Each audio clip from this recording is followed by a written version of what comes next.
الحمد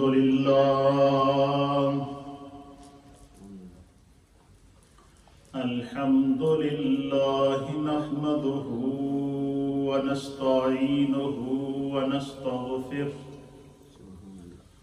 ونؤمن به ونتوكل عليه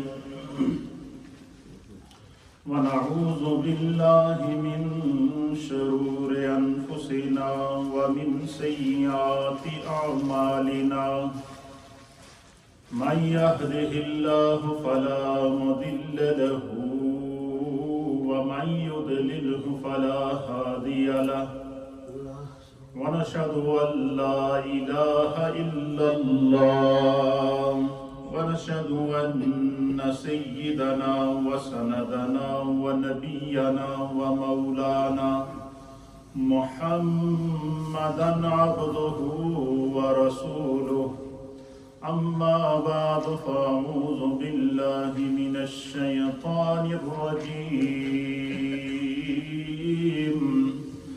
بسم الله الرحمن الرحيم إن الذين آمنوا وعملوا الصالحات أولئك هم خير البرية جزاؤهم عند ربهم جنات عدن تجري من تحتها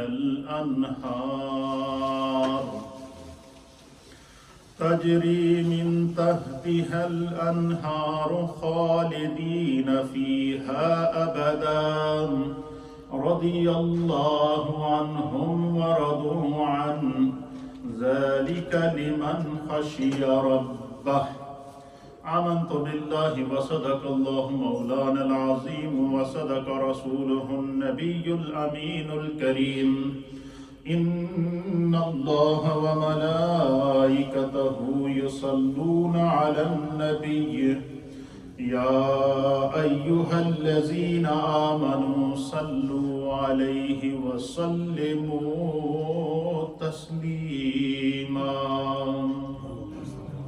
اللهم صل وسلم على سيد الأنبياء والمرسلين وعلى آله الطيبين وأصحابه الطاهرين أجمعين خصوصا على خلفاء الأربعة الراشدين المهديين وعلى سائر الصحابة والتابعين وعلينا معهم رضوان الله تعالى عليهم أجمعين الصلاة والسلام عليك يا سيدي يا رسول الله وعلى آلك وأصحابك يا سيدي يا حبيب الله الصلاة والسلام عليك يا سيدي يا رسول الله وعلى آلك وأصحابك يا سيدي يا رحمة للعالمين حمد و صلاة کے بعد اللہ رب العالمین کا لاکھ لاکھ شکر اور اس مالک کا احسان عظیم ہے کہ اس رب کریم نے ہمیں انعامات اور اکرامات عطاؤں اور بخششوں کے دن عطا کیے ہیں۔ یہ ذی الحج کا جو پورا مہینہ ہے یہ خدا کے انوار، اس کی رحمتوں، اس کی عطاؤں اور اس کی بخششوں کا مہینہ ہے۔ اس میں کثرت سے اللہ کا ذکر کیا کریں، اپنی زبان کو خدا کے ذکر سے تر رکھا کریں۔ ان دنوں میں اللہ یہ چاہتا ہے کہ میرے بندوں کی زبانوں پر میرا ذکر جاری ہو۔ یہی وجہ ہے کہ جو حجاج اکرام حج کرتے ہیں وہ بھی بلند آواز سے تلبیہ کی صورت میں اللہ کا ذکر کرتے ہیں، اور جو حج نہیں کرتے، جو قربانی کرتے ہیں یا عید کی نماز پڑھتے ہیں، تو وہ بھی بلند آواز سے تکبیرات اور تشریقات تقریباً ایام تشریق کے اندر 9 ذی الحج سے لے کر 13 ذی الحج کی عصر تک مسلسل پڑھتے ہیں۔ کیوں؟ اللہ چاہتا ہے کہ میرے بندوں کی زبان پر بلند آواز سے میرا ذکر جاری ہو۔ تو یہ خدا کے ذکر کے ایام ہیں۔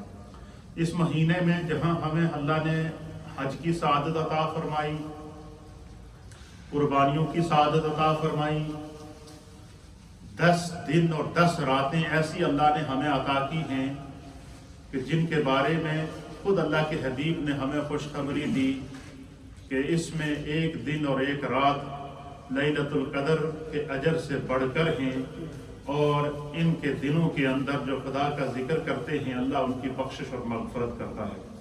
اسی طریقے سے ذی الحج کا مہینہ جہاں ہمیں اور یاد دلاتا ہے، وہاں ہمیں ایک اور چیز کی طرف متوجہ کرتا ہے، اور وہ ہے نبی اکرم نور مجسم جناب سید العالمین محمد رسول اللہ صلی اللہ تعالی علیہ وآلہ وسلم کے عظیم صحابی، امیر المؤمنین، خلیفۃ المسلمین، حضرت سیدنا عثمان بن عفان خلیفہ ثالث، داماد مصطفیٰ، ہم زلف مرتضیٰ، جناب سیدنا عثمان غنی رضی اللہ تعالی عنہ کا یوم شہادت یہ 18 ذی الحج ہے۔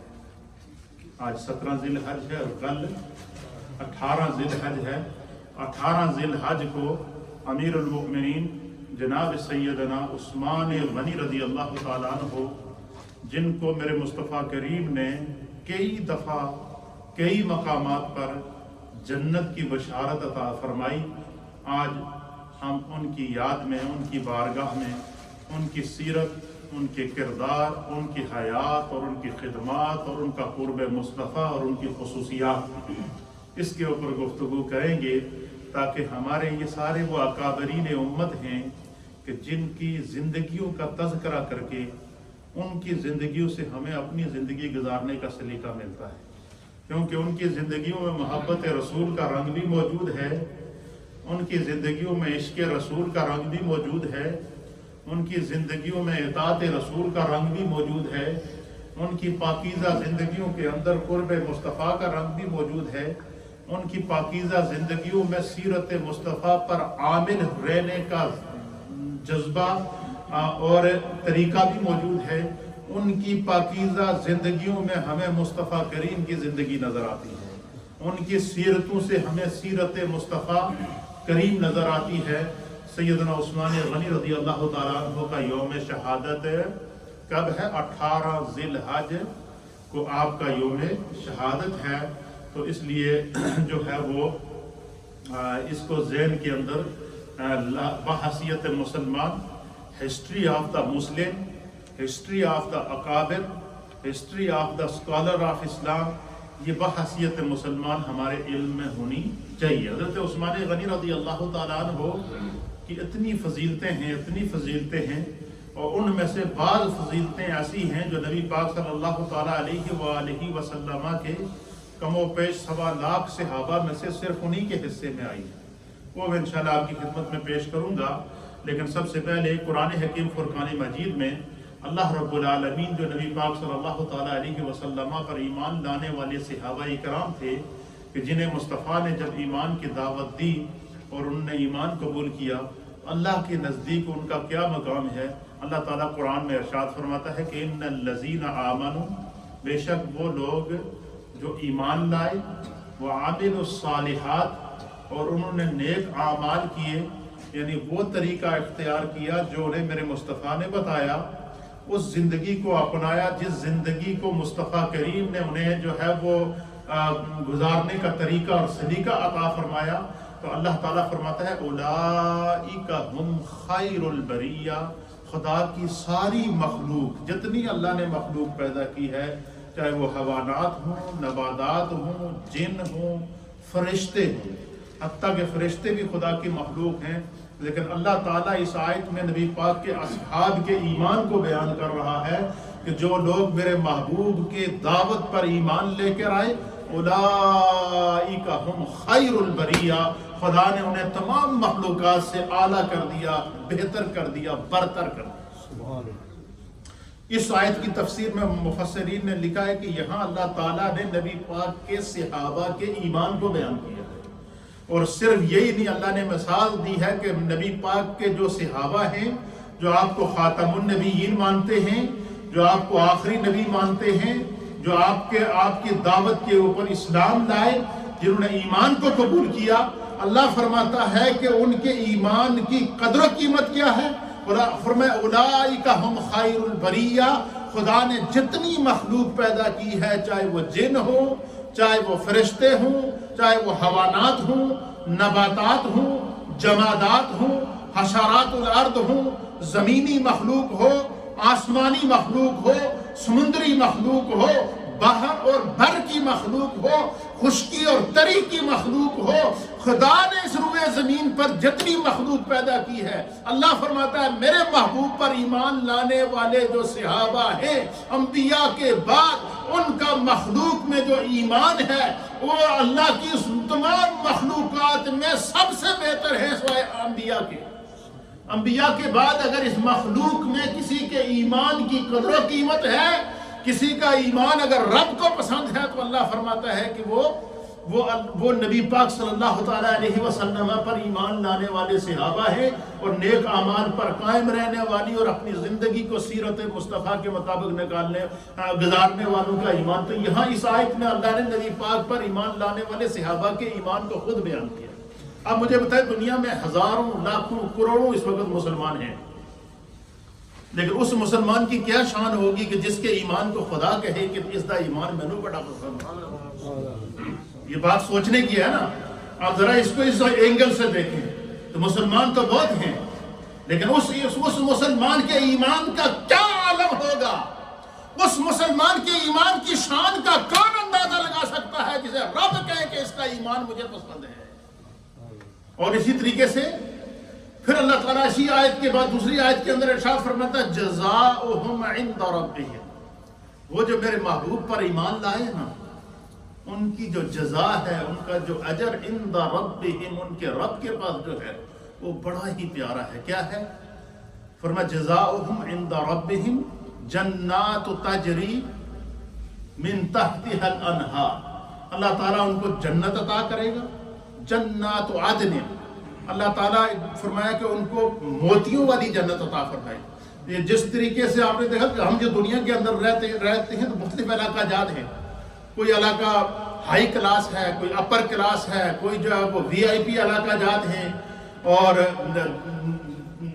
ان کے اندر جو لوگ رہنے والے ہوتے ہیں وہ الگ سے ہوتے ہیں۔ اسی طریقے سے اللہ تعالیٰ نے نبی پاک پر ایمان لانے والے صحابہ کا جو جنت میں مقام اور کیٹیگری ہوگی اس کو بیان فرمایا کہ اللہ تعالیٰ جو نبی پاک پر ایمان لانے والے صحابہ ہیں ان کو جو جنت عطا فرمائے گا، جنات عدن، اس جنت کی جو دیواریں ہیں وہ ڈائمنڈ کی بنی ہوں گی۔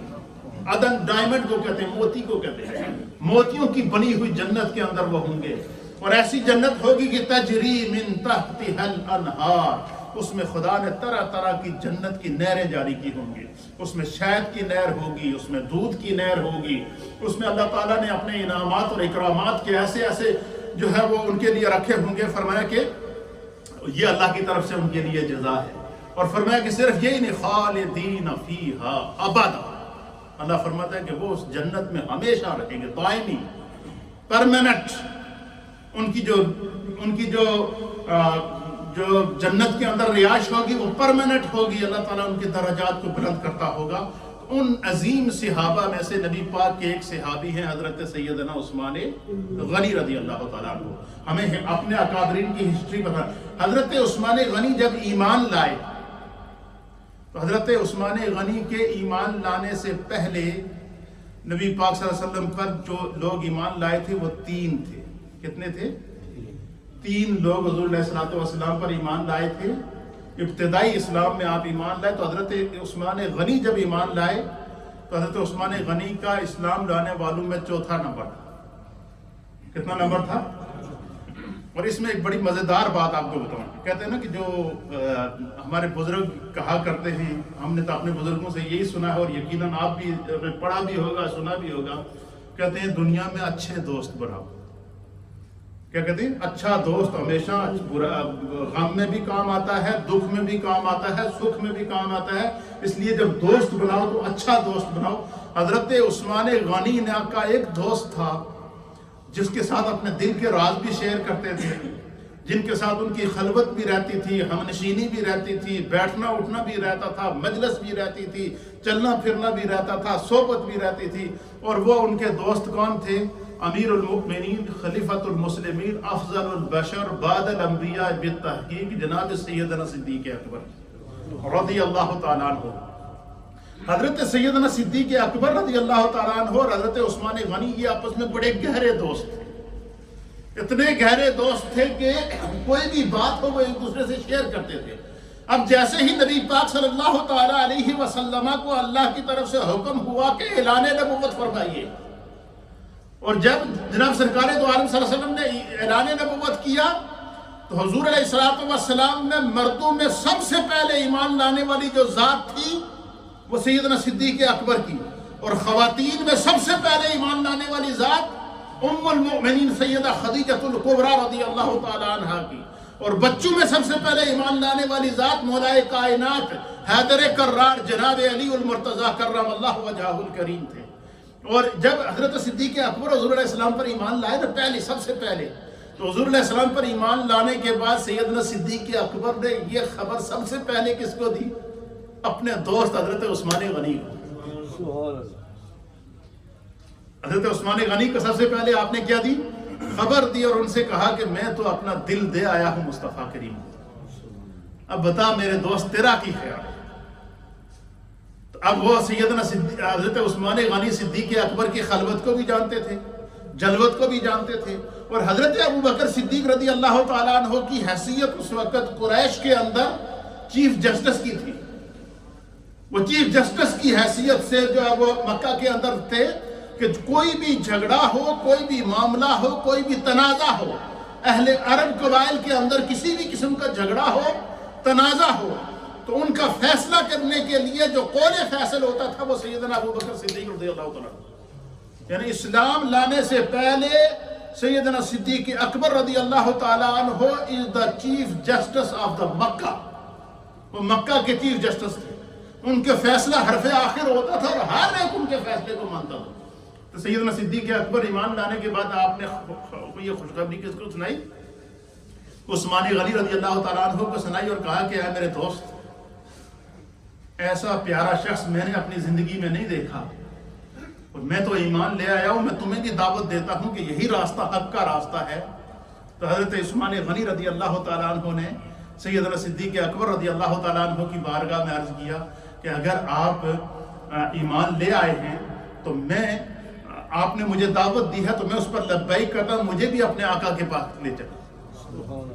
تو سیدنا صدیق اکبر کی دعوت کے اوپر حضرت سیدنا عثمان غنی رضی اللہ تعالیٰ عنہ حضور علیہ السلام پر ایمان لائے. حضرت صدیق اکبر ان کو فوراً ساتھ لیا اور لے کر حضور کی بارگاہ میں گئے، اور سرکار دو عالم صلی اللہ تعالیٰ علیہ وآلہ وسلم کی بارگاہ میں جو ہے وہ آپ کو پیش کیا. تو حضرت عثمان غنی ایمان لے آئے. تو ایمان لانے والوں میں حضرت عثمان غنی کا نمبر کتنا تھا؟ چوتھے نمبر پر. چوتھے نمبر پر اسلام کی جو چوتھی شخصیت تھی وہ کام تھی حضرت عثمان غنی رضی اللہ تعالیٰ عنہ. آپ کا نام آپ کے سرکار دو عالم صلی اللہ علیہ وسلم سے خاندانی تعلق تھا، نسبی تعلق بھی تھا. اور نسبی تعلق کیسے تھا کہ والد کی طرف سے بھی آپ کا نسب جناب حضور علیہ السلام کے نسب سے مل جاتا ہے، اور والدہ کی طرف سے تو آپ کا نسب بہت ہی قرب سے نبی پاک صلی اللہ علیہ وسلم، یعنی آپ نجیب الطرفین، نسبی اعتبار سے بھی آپ کا نسب حضور علیہ السلام سے ملتا. والد کی جانب سے آپ کا نسب کیسے ملتا تھا؟ 5ویں پشت میں جا کر آپ کا نسب حضور علیہ السلام کے نسب سے مل جاتا تھا. آپ کا نام عثمان تھا. کیا نام تھا؟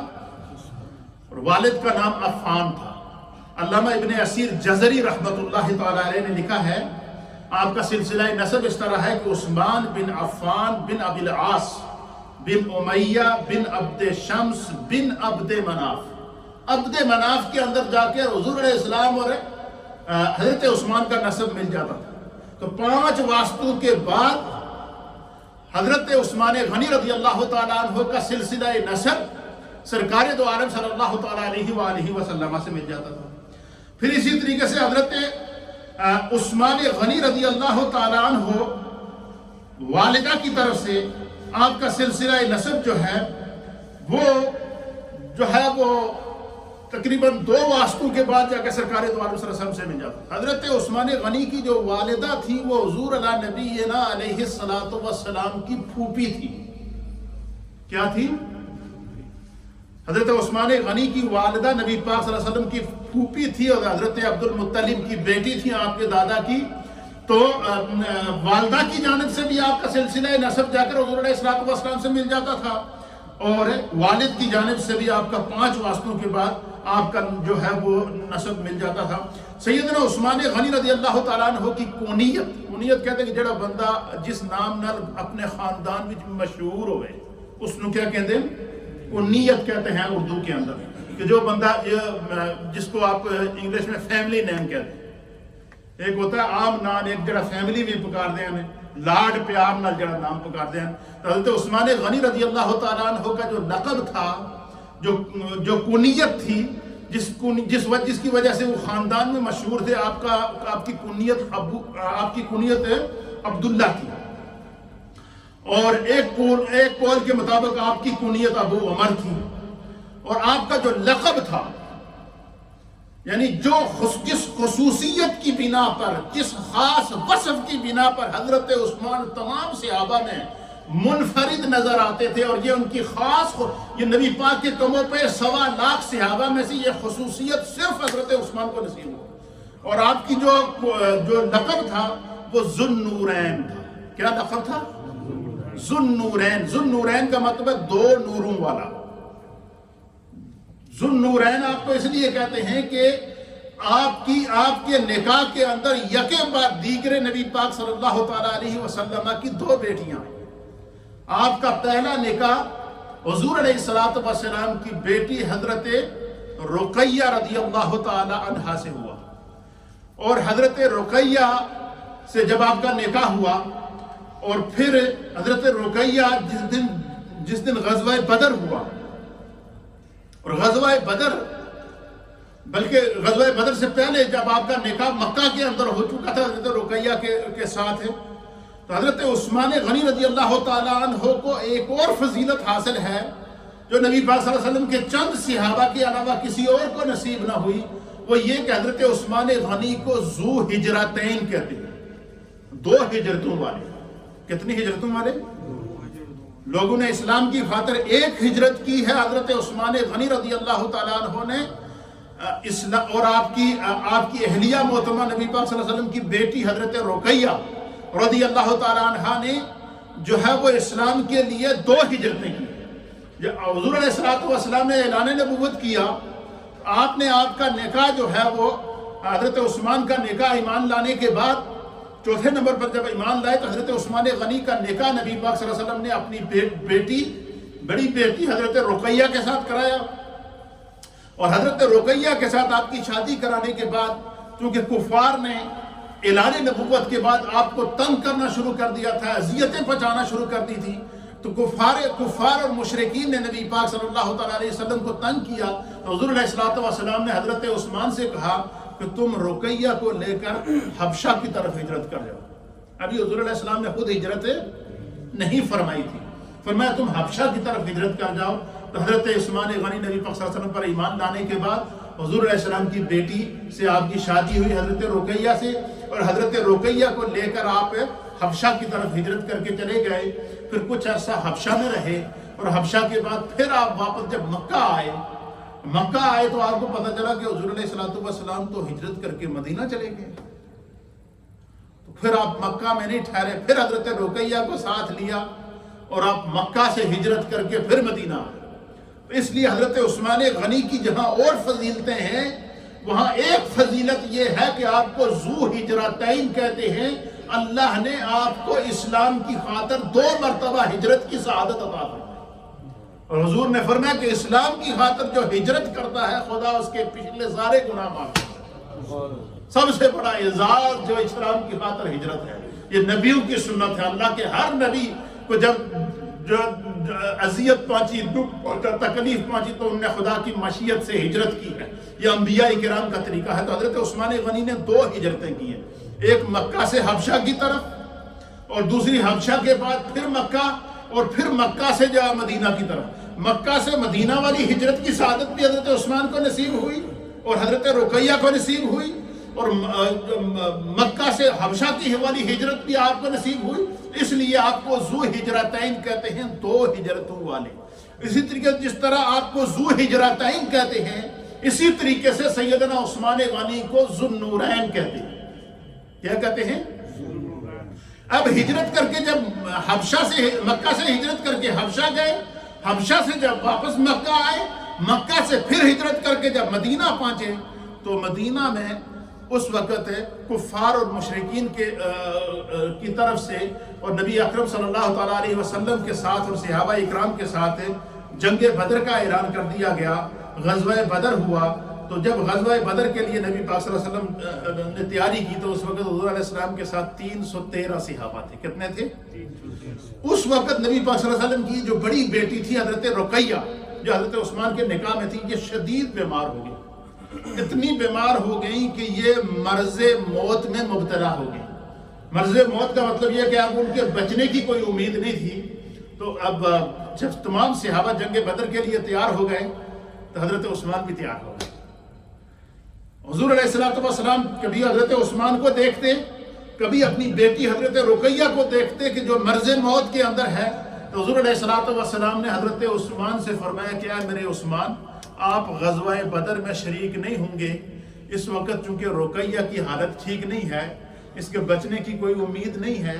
لہذا ان مشکل دنوں میں تم اپنا جب وقت رقیہ کے ساتھ گزارو، میری بیٹی کے ساتھ گزارو.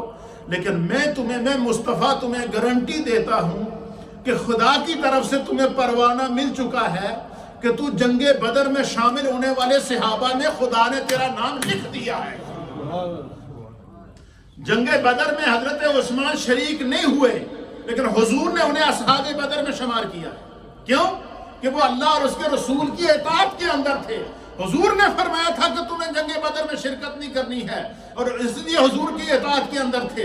جنگ بدر کے اندر جب مسلمانوں کو فتح ہوئی، مال غنیمت تقسیم ہوا، تو حضور علیہ السلام نے بدری صحابہ کو جتنا حصہ عطا فرمایا، اتنا حصہ حضور علیہ السلام نے سیدنا عثمان غنی کو عطا فرمایا. اچھا، جس دن جنگ بدر فتح ہوئی اور جنگ بدر فتح کر کے حضور علیہ السلام واپس مدینے کی طرف آ رہے تھے، اسی وقت سیدہ رقیہ کا انتقال ہو گیا.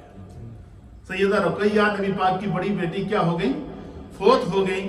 اور ان کے وفات کے بعد پھر حضور علیہ السلام نے اپنی دوسری بیٹی حضرت سیدہ ام کلثوم کا نکاح حضرت عثمان غنی سے کیا. تو ذو النورین آپ کو اس لیے کہتے ہیں کہ آپ کے حوالہ عقد میں نبی پاک صلی اللہ علیہ وسلم کی 2 بیٹیاں یک کے بعد دیگرے آئے، اس لیے آپ کو ذو النورین کہتے ہیں. ذو النورین کا مطلب ہے 2 نوروں والا. 2 نوروں کا کیا معنی ہے؟ کہ نبی پاک کی 2 نورانی بیٹیاں حضرت عثمان کے عقد میں آئیں. اب ہم یہ کہتے ہیں کہ جس شخص نے نبی کی 2 بیٹیاں شادی کی ہیں وہ ذو النورین ہو سکتا ہے. ان بیٹیوں کی نسبت کی وجہ سے تو نبی کے نور کا کیا عالم ہوگا، نبی کی نورانیت کا کیا عالم ہوگا. بیٹیاں تو جزو رسول ہیں، اور کل رسول کا اور وجود مصطفیٰ کے انوار کا کیا عالم ہوگا. تو حضرت عثمان غنی رضی اللہ تعالیٰ عنہ کو ذو النورین 2 نوروں والا اس لیے کہتے ہیں کہ آپ کے حوالہ عقد میں نبی پاک صلی اللہ تعالیٰ علیہ وآلہ وسلم کی 2 بیٹیاں آئی ہیں. اسی طریقے سے حضرت سیدنا عثمان غنی رضی اللہ تعالیٰ عنہ جو ہے وہ مولا کائنات حضرت علی المرتضیٰ رضی اللہ تعالیٰ عنہ کہتے ہیں کہ پھر جب حضرت ام کلثوم نبی پاک کی دوسری بیٹی کا انتقال ہوا تو حضور علیہ السلام نے فرمایا کہ اگر میری تیسری بیٹی ہوتی میں پھر بھی عثمان کے عقد میں دیتا. پھر مولا کائنات حضرت علی المرتضیٰ رضی اللہ تعالیٰ عنہ اس حدیث کے راوی ہیں. مولا کائنات فرماتے ہیں کہ میں نے خود سرکار کو اپنے کانوں سے سرکار کو فرماتے ہوئے سنا کہ جب حضرت ام کلثوم کا انتقال ہوا نبی پاک کی دوسری بیٹی کا، تو حضور علیہ السلام نے فرمایا کہ اگر میری 40 بیٹیاں بھی ہوتی تو میں یکے بعد دیگرے ایک ایک کر کے عثمان کے نکاح میں دیتا. یہ عثمان کی اہمیت اور یہ فضیلت. یہ حضرت عثمان غنی رضی اللہ تعالیٰ عنہ کی وہ انفرادیت ہے، یہ وہ آپ کی منفرد فضیلت ہے جو اللہ کے نبی پاک کے کموں پہ 1.25 لاکھ صحابہ میں سے صرف حضرت عثمان کے حصے میں آئی۔ یکے بعد دیگر نبی پاک کی 2 بیٹیاں آپ کے عقد کے اندر آئی، 2 ہجرتوں کی آپ کو سعادت حاصل ہوئی، اور پھر اس کے علاوہ بہت ساری آپ کی فضیلت ہے۔ لیکن چونکہ یہ جو تاریخ کے فرزند ہوتے ہیں، یہ جو اسلام کے بیٹے ہیں، جنہوں نے دن رات ہر لمحہ اسلام کی خاطر گزارا ہے، ان کی جو اہمیت ہے اور ان کی جو فضیلت ہے، اس کے لیے ایک جمعہ کیا اگر پوری 1400 سال سے یہ فضائل بیان ہو رہے ہیں۔